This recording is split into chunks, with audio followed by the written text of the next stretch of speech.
In life, everyone faces falls, but only those who aren't afraid to start over find true victory. Stick with me till the end and discover this powerful life lesson.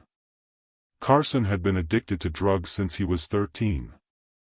At 27, he finally realized that if he didn't start over, his life would end sooner than he ever imagined. But there was one terrible obstacle: the fear that he wouldn't be able to do it. Fear of failing, of going back to addiction, of disappointing yet again the people who still believed in him. And the big question is, did Carson find the strength to start over, or did fear speak louder? Just like Carson's journey shows us, starting over can be painful, but also freeing. This channel was created exactly for that, to share real stories, full of emotion and meaning, that inspire belief in the power of change. Each story is a reminder that courage, self-worth, and love are the keys to living with hope and fulfillment. This channel is new, share it, subscribe now, and come walk with us on this journey of new beginnings and overcoming. Carson didn't have a typical childhood. His life began surrounded by contradictions that would deeply and painfully shape his personality. On one side, there was the chaos of his biological family, extreme poverty, addiction, and violence. On the other, the apparent stability of his adoptive family, represented by Abigail, his great-aunt, who took him in when no one else would. But this duality didn't bring peace, only the feeling of living between two worlds without belonging to either. Even as a young child, Carson realized adoption didn't erase the marks of the past. He grew up feeling like he was always the outsider, someone who had to try twice as hard just to be accepted. Even though he received affection and some material comfort, he felt there was an invisible distance between him and his new family. Like many adoptees, he carried inside him the question he never dared to ask out loud: why wasn't I enough for my birth parents? In adolescence, that emptiness found fertile ground to turn into pain. By 14, Carson was already experimenting with marijuana and cocaine. It wasn't just curiosity, it was escape. Every puff, every line, was a desperate attempt to numb the feeling of being uprooted, to fill emotional holes that seemed impossible to close. His contact with his biological mother, still deep in heroin addiction, reinforced the cycle. Meanwhile, the near-total absence of his father, a wandering man who only showed up twice in his life, left scars that never healed. And it's right at this point that Carson's life turns into a question echoing for all of us: when fear shouts louder than hope, do you give in, or dare to start over? At 16, life introduced him to his father's family. Unlike the extreme misery of his mother's side, they lived surrounded by a lifestyle tied to recreational drug use. There, Carson found tattoos, marijuana, and a kind of freedom that seemed seductive. It was as if he were constantly swinging between two extremes: the brutal chaos of heroin and the light illusion of social weed. In neither of those places was there true acceptance, only new ways to get lost. The result was devastating. Carson's youth became a series of choices that pushed him even closer to the edge. Every toxic relationship, every night of excess, reinforced the idea that his life had no direction.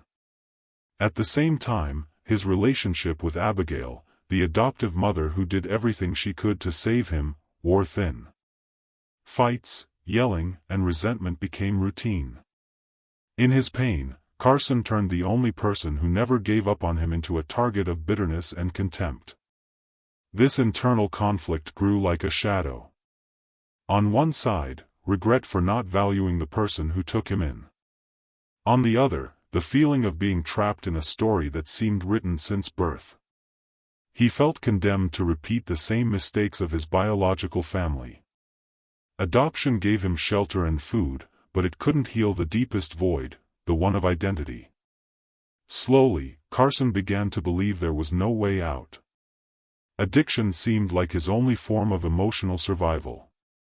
He learned early that chemical euphoria could silence, for a few minutes, the screams of the past. But the price was high: every time the drug wore off, the emptiness came back even deeper, even crueler. That invisible prison became more suffocating with each passing day. It's at this point that Carson's life shows just how devastating the weight of an unresolved story can be. He wasn't just a lost young man, he was a living reflection of how emotional wounds, when left untreated, can become chains that trap the future. His journey up to that point wasn't one of achievements, but of survival. And without even realizing it, every decision he made led him down a path where the only constant was pain. Carson didn't want to admit it, but deep down he knew, he was destroying himself. Worse, he was also destroying the bonds with those who still cared. Resentment toward Abigail mixed with regret, creating a cycle of guilt hard to break. That was his reality, a young man caught between two worlds, two families, two forms of ruin. And it was exactly on that devastated ground that the next chapter of his life would begin to be written. And when it seemed like there was no way out, life presented him with an impossible choice: keep destroying himself, or risk starting over. By 32, Carson had lost count of how many times he'd tried to get back up. He'd been through more than 30 rehab clinics, each one started with hope and ended in frustration. He knew the cold hallways, the repeated speeches, even the corrupt schemes within the treatment system. He already understood how the cycle worked: abstinence, relapse, promises of change, and another fall. Addiction wasn't just chemical. It was a web that held him from within, fed by traumas that were never healed. Fentanyl was the lowest point of that descent. A drug so powerful that Carson described withdrawal as a flu 100 times worse. Intense pain, endless insomnia, vomiting bile, and exhaustion so deep his body begged for just one more dose. It wasn't pleasure, it was survival. Every minute without the substance became torture. And yet, Carson kept going, pushed by a fear stronger than the pain, the fear of never being free. In that moment, Carson truly found himself alone for the first time. Abigail no longer had the strength to rescue him. Childhood friends had vanished. The toxic relationships that once served as anesthesia had unraveled. Only Tony remained, a friend who took him in when he had nowhere else to go. But even that help had limits. To feed his addiction, Carson began selling drugs. Each sale was another step toward the bottom of the pit, a choice that left him on the edge not just of death, but also of prison. Many threats haunted his mind. There was the risk of legal charges ending his freedom. There was the terror of his adoptive mother dying before he could show gratitude or ask for forgiveness. But above all, there was a silent, devastating fear, not knowing who he really was. After all, who was Carson without drugs? Who was he without the weight of scars, without the mask of dependency he wore to hide his pain? And it was in that abyss that Carson began to ask himself, was there, inside him, enough strength to start over, or would the weight of the past finally drag him to the end? That question pounded in his mind like a sentence. Because, contrary to what many believe, addiction isn't just the craving for a substance. It's the emptiness that settles in when it's gone. It's the feeling that without it, there's no identity, no ground, no future. Carson carried that desperation every day. And every time he looked in the mirror, he didn't just see a broken young man, he saw a cruel warning that maybe it was already too late. Still, amid the chaos, there was a flicker of awareness. He recognized the regrets he carried, especially toward Abigail. No matter how lost he'd gotten in fights, hurt, and resentment, he knew that woman had done everything she could for him. The thought that he might never have time to show his gratitude weighed on his chest like a stone. That mix of pain and regret became, paradoxically, the spark that ignited a new reflection. Carson began to realize the choice wasn't just between drugs and sobriety. It was between giving up on life or giving himself another chance. Between letting his past dictate every page of his story or daring to write something different. For the first time, he saw that even surrounded by ruins, there was still one possibility: to start over. That moment didn't come as a magical revelation, but as a quiet whisper amid the storm. He understood that if he wanted a future, he'd have to face his greatest fears: the pain of withdrawal, the risk of loneliness, the anguish of discovering who he was without the mask of drugs. And it was this painful preparation that brought him face to face with the most important decision of his life. The turning point didn't come with fireworks.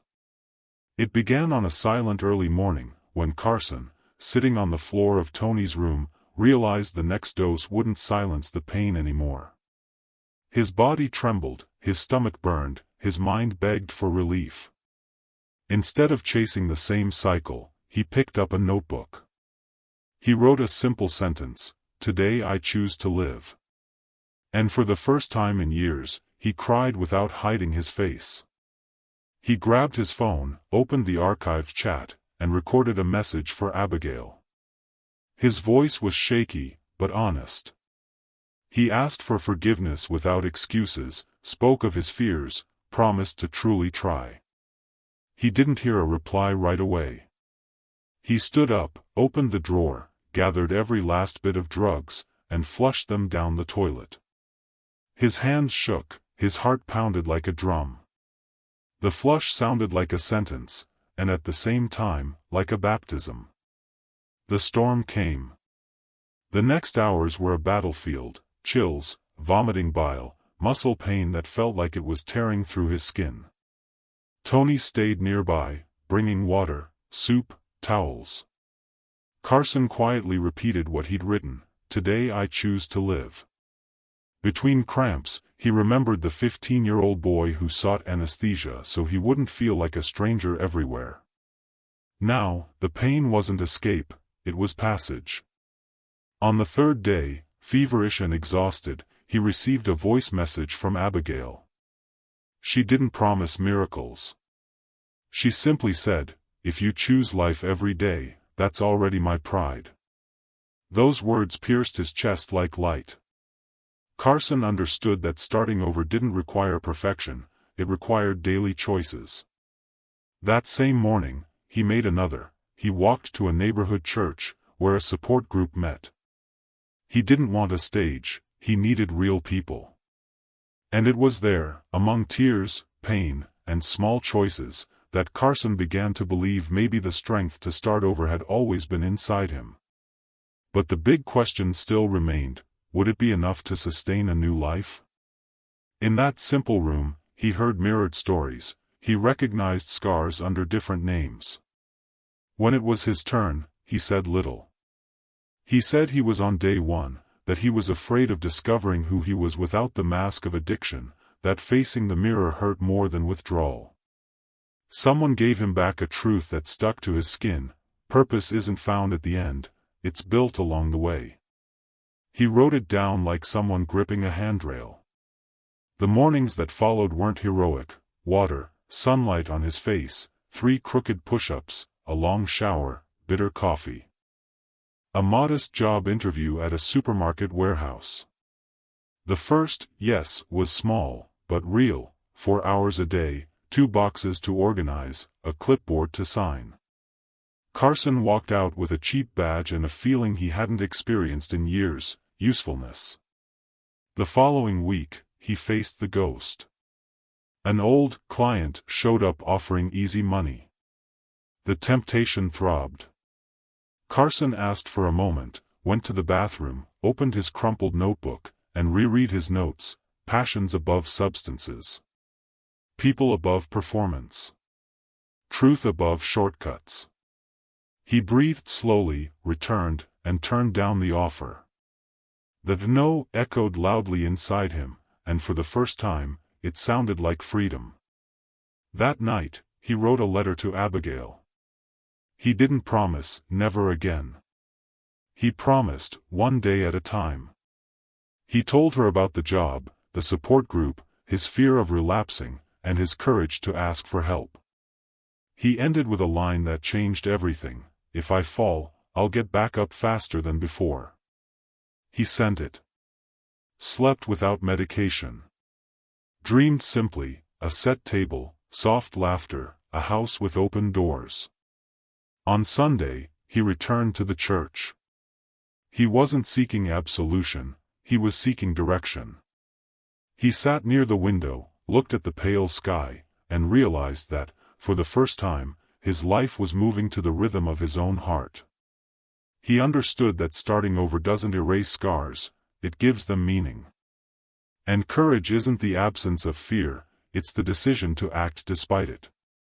When the meeting ended, Carson stepped out onto the street with steady steps. In his pocket, the badge. In his backpack, the notebook.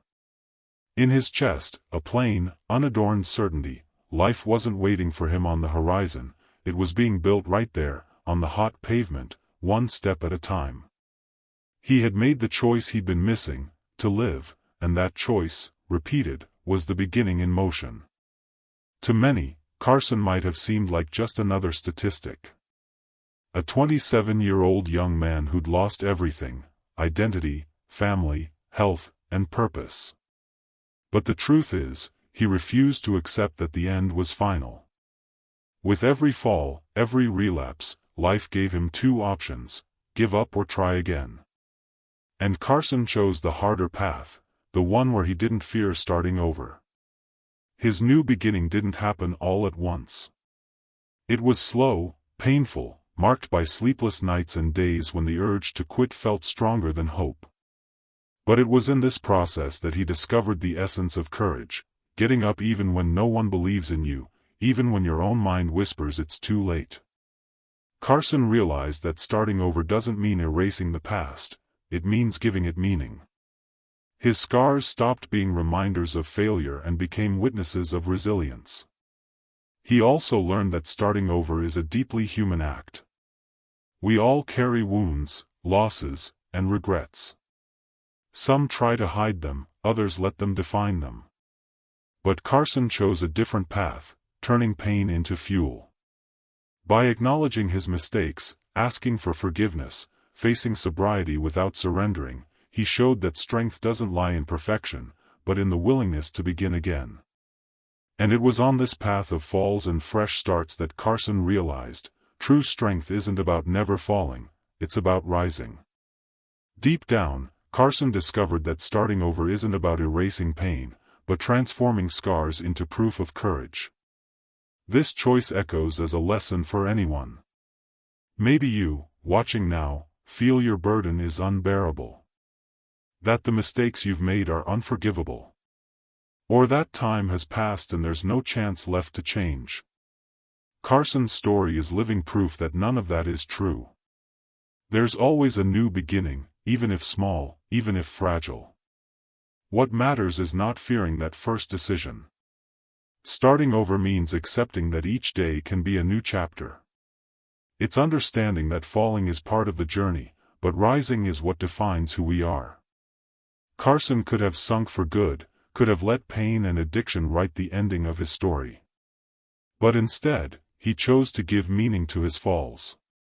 Today, looking back, he doesn't see himself as a hero, but as a warning and an inspiration. He became a reminder that no past is big enough to bury a future that can still bloom. Carson's greatest lesson is clear: don't fear starting over. Because starting over isn't weakness, it's bravery. It's having the courage to face shame, fear, judgment, and still choose to keep going. It's realizing that true victory isn't never falling, but getting back up as many times as needed. And here's the final reflection: we all have the power to start over. Sometimes, what holds us back is just the belief that we're not worthy of another chance.